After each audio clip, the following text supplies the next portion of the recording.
ಇರುವಂತಹ ಸುದ್ದಿ, ರಾಜ್ಯದಲ್ಲಿ ಸಂಚಲನವನ್ನ ಸೃಷ್ಟಿ ಮಾಡಿಸುವಂತಹ ಸುದ್ದಿ, ಪೆನ್ ಡ್ರೈವ್ ಪ್ರಕರಣಕ್ಕೆ ಸಂಬಂಧಪಟ್ಟಂತೆ ಈಗ ಹಾಗೆ ಹೊಳೆ ನರಸೀಪುರದಲ್ಲಿ ದಾಖಲಾಗಿದ್ದಂತಹ ಕೇಸ್ಗೆ ಸಂಬಂಧಪಟ್ಟಂತೆ ಮಾಜಿ ಸಚಿವ ರೇವಣ್ಣಗೆ ಇವತ್ತು ನಿರ್ಣಾಯಕವಾದಂತಹ ದಿನ. ಲೈಂಗಿಕ ದೌರ್ಜನ್ಯ ಕೇಸ್ನಲ್ಲಿ ರೇವಣ್ಣಗೆ ಈಗ ಟೆನ್ಷನ್ ಶುರುವಾಗಿದೆ. ಜನಪ್ರತಿನಿಧಿಗಳ ಕೋರ್ಟ್ನಲ್ಲಿ ಇವತ್ತು ರೇವಣ್ಣ ಭವಿಷ್ಯ ನಿರ್ಧಾರ ಆಗುತ್ತೆ. ಅತ್ಯಾಚಾರ ಕೇಸ್ನಲ್ಲಿ ರೇವಣ್ಣಗೆ ಹಾಗಾದ್ರೆ ಸಿಗುತ್ತಾ ಜಾಮೀನು? ರೇವಣ್ಣಗೆ ಜಾಮೀನು ಸಿಗುತ್ತಾ ಅಥವಾ ಮತ್ತೆ ಅರೆಸ್ಟ್ ಆಗ್ತಾರೆ? ವಿಚಾರಣೆ ಮುಗಿಸಿ ಆದೇಶವನ್ನ ಕಾಯ್ದಿರಿಸಲಾಗಿದೆ ಕೋರ್ಟ್ನಿಂದ. ಇವತ್ತು ಆದೇಶ ಹೊರಬೀಳುತ್ತೆ. ರೇವಣ್ಣಗೆ ಜಾಮೀನು ನೀಡದಂತೆ ಆಕ್ಷೇಪವನ್ನ ವ್ಯಕ್ತಪಡಿಸಿರುವ ಎಸ್ಐಟಿ ಅಧಿಕಾರಿಗಳು ಇನ್ನು ಎರಡೂ ಕಡೆ ಈಗಾಗಲೇ ವಾದವನ್ನ ಆಲಿಸಿದ್ದಾರೆ. ಆದೇಶವನ್ನ ಇವತ್ತಿಗೆ ಕೋರ್ಟ್ ಕಾಯ್ದಿರಿಸಿತ್ತು. ಇವತ್ತು ಮಧ್ಯಾಹ್ನದ ವೇಳೆಗೆ ಆದೇಶ ಹೊರಬೀಳಲಿದೆ.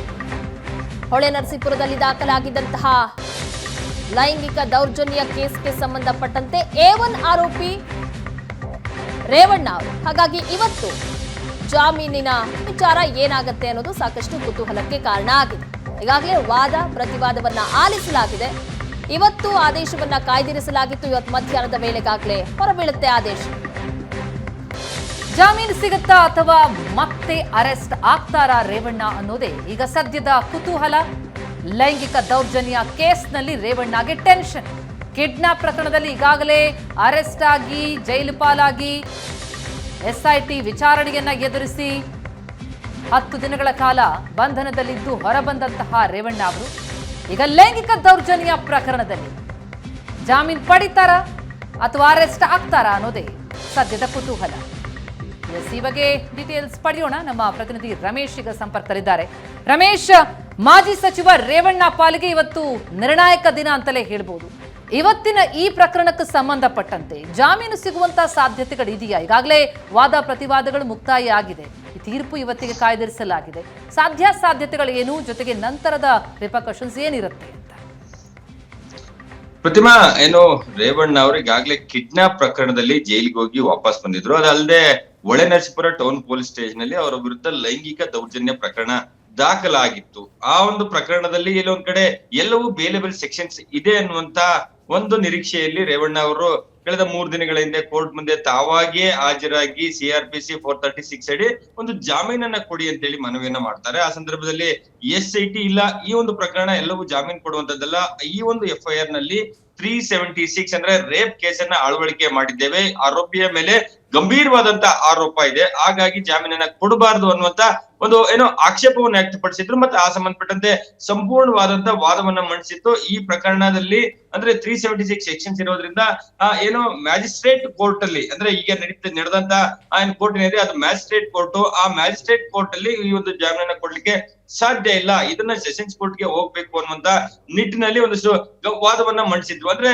ಇಲ್ಲಿ ಒಂದು ಗಮನಿಸಬೇಕು ಪ್ರತಿಮಾ, ಅಂದ್ರೆ ಈ ಒಂದು ಪ್ರಕರಣ ಕೇವಲ ರೇವಣ್ಣ ವಿರುದ್ಧ ಲೈಂಗಿಕ ದೌರ್ಜನ್ಯ 354A ಅಡಿ ಮಾತ್ರ ಆರೋಪ ಇದೆಯಾ ಅಥವಾ 376 ಏನು ಅಳವಡಿಕೆ ಮಾಡಲಾಗಿದೆ ಆ ಒಂದು ಸೆಕ್ಷನ್ ಕೇವಲ ಪ್ರಜ್ವಲ್ ರೇವಣ್ಣ ಮೇಲೆ ಅನ್ನುವಂತ ಮಾತುಗಳು ಕೇಳಿ ಬರ್ತಾ ಇತ್ತು. ಆದ್ರೆ SIT ಹೇಳ್ತಾ ಇರುವಂತದ್ದು ನಾವು ಇಂಥದ್ದೇ ಆರೋಪಿಗೆ A1 A2 ಗೆ ಅಂತ ಮಾಡಿಲ್ಲ, ಈ ಒಂದು FIR ನಲ್ಲಿ 376 ಅನ್ನ ಸೇರಿಸಿದ್ದೇವೆ, ತನಿಖೆ ನಡೀತಾ ಇದೆ, ಅವ್ರ ಮೇಲೂ ಕೂಡ ಗಂಭೀರವಾದ ಆರೋಪ ಇದೆ, ಹಾಗಾಗಿ ಜಾಮೀನನ್ನ ಕೊಡಬಾರದು ಅನ್ನುವಂಥದ್ದು ಅದು ಪ್ರಮುಖವಾಗಿರುವಂತಹ ಪ್ರಶ್ನೆ. ಹೊಳೆ ನರಸೀಪುರ ಪ್ರಕರಣದಲ್ಲಿ ರೇವಣ್ಣ ವಿರುದ್ಧವೂ ಕೂಡ ಅತ್ಯಾಚಾರದ ಆರೋಪ, ರೇಪ್ ಆರೋಪ ಇದೆಯಾ ಅನ್ನುವಂಥದ್ದು. ಆ ನಿಟ್ಟಿನಲ್ಲಿ ಕೋರ್ಟ್ ವಾದ ಪ್ರತಿವಾದವನ್ನ ಆಲಿಸಿದೆ. ಮತ್ತೆ ಇಲ್ಲಿ ಎರಡು ಪ್ರಶ್ನೆ ಇದೆ.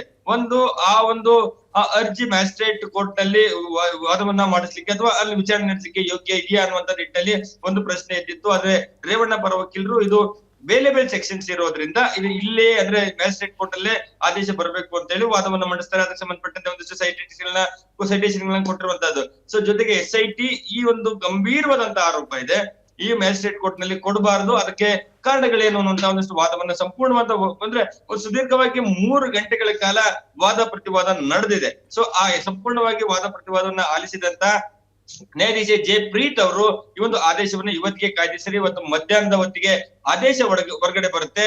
ಸೊ ಇವತ್ತಿನ ಆದೇಶ ಪ್ರಮುಖವಾಗಿ ರೇವಣ್ಣ ಅವರಿಗೆ ಹೊಳೆ ನರಸೀಪುರ ಪ್ರಕರಣದಲ್ಲಿಯೂ ಕೂಡ ಅತ್ಯಾಚಾರದ ಆರೋಪ ಅವ್ರ ಮೇಲೆ ಇದೆಯಾ, ಒಂದ್ ವೇಳೆ ಇವತ್ತು ಬೇಲ್ ಸಿಕ್ಕಿದ್ದೇ ಆದಲ್ಲಿ 376 ಆರೋಪ ಅವ್ರ ಮೇಲೆ ಅಷ್ಟಾಗಿ ಕೋರ್ಟ್ ಅದನ್ನ ಪರಿಗಣಿಸಿಲ್ಲ ಅನ್ನುವಂಥದ್ದು. ಒಂದ್ ವೇಳೆ ಬೇಲ್ ಸಿಕ್ಕಿದ್ರೆ ಅಂದ್ರೆ ಬೇಲ್ ಸಿಕ್ಕಿದ್ದೇ ಆದಲ್ಲಿ ಅಂದ್ರೆ ಈ 376 ಅವ್ರ ಮೇಲೆ ಅಪ್ಲೈ ಆಗಿಲ್ಲ ಅನ್ನುವಂಥದ್ದು ಮತ್ತೆ ಬೇಲ್ ಸಿಕ್ಕಿದ್ದೇ ಆದಲ್ಲಿ ಸೊ ಅವ್ರಿಗೆಲ್ಲ ಒಂದ್ ಕಡೆ ಮುಂದಿನ ದಿನಗಳಲ್ಲಿ ಒಂದಷ್ಟು ಕಾನೂನಾತ್ಮಕವಾಗಿ ಹೋರಾಟ ಒಂದಷ್ಟು ಅಂದ್ರೆ ಈಸಿ ಆಗ್ಬೋದು ಅನ್ನುವಂಥದ್ದು. ಸೊ ಇವತ್ತಿನ ಬೇಲ್ ಅರ್ಜಿಯ ಆದೇಶ ಏನಿದೆ ಅದು ರೇವಣ್ಣ ಅವರ ಪಾಲಿಗೆ ಒಂದು ಮಹತ್ವದ್ದಾಗಿದೆ. ಯಾಕೆಂದ್ರೆ ಈಗಾಗಲೇ ಒಂದ್ಸರಿ ಜೈಲ್ಗೆ ಹೋಗಿ ಬಂದಂತವ್ರು ಈ ಒಂದು ಪ್ರಕರಣದಲ್ಲಿ ಅವರಿಗೆ ಜಾಮೀನು ಸಿಗದೇ ಇದ್ದಲ್ಲಿ ಮತ್ತೆ ಅವರು ಅರೆಸ್ಟ್ ಆಗ್ಬೇಕಾಗುವಂತದ್ದು, ಮತ್ತೆ ಕಸ್ಟೋಡಿಯಲ್ ಇಂಟ್ರಾಗೇಷನ್ ಮಾಡ್ಬೇಕಾಗತ್ತೆ. ಸೊ ಅದ್ರ ಜೊತೆಗೆ ಅವ್ರು ಮತ್ತೆ ಇನ್ನೊಮ್ಮೆ ಜೈಲಿಗೆ ಹೋಗುವಂತ ಏನು ಪರಿಸ್ಥಿತಿ ಎದುರಾಗ್ಬೋದು. ಹಾಗಾಗಿ ರೇವಣ್ಣ ಅವರ ಪಾಲಿಗೆ ಇವತ್ತು ಕೋರ್ಟ್ ನೀಡುವಂತ ಆದೇಶ ಏನಿದೆ ಅದು ತುಂಬಾ ಪ್ರಮುಖವಾಗಿರುವಂತದ್ದು. ಹಾಗಾಗಿ ರೇವಣ್ಣ ಅವರು ಮತ್ತೆ ರೇವಣ್ಣ ಪರ ವಕೀಲರು ಎಲ್ಲ ಒಂದ್ ಕಡೆ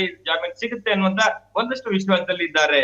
ಪ್ರತಿಮಾ, thank you so much Ramesh ತಮ್ಮೆಲ್ಲ ಮಾಹಿತಿಗೆ.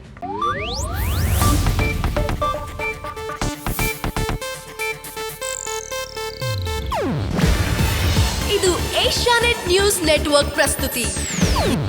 ನೀವು ನೋಡ್ತಿದ್ದೀರಾ ಏಷ್ಯಾನೆಟ್ ಸುವರ್ಣ ನ್ಯೂಸ್.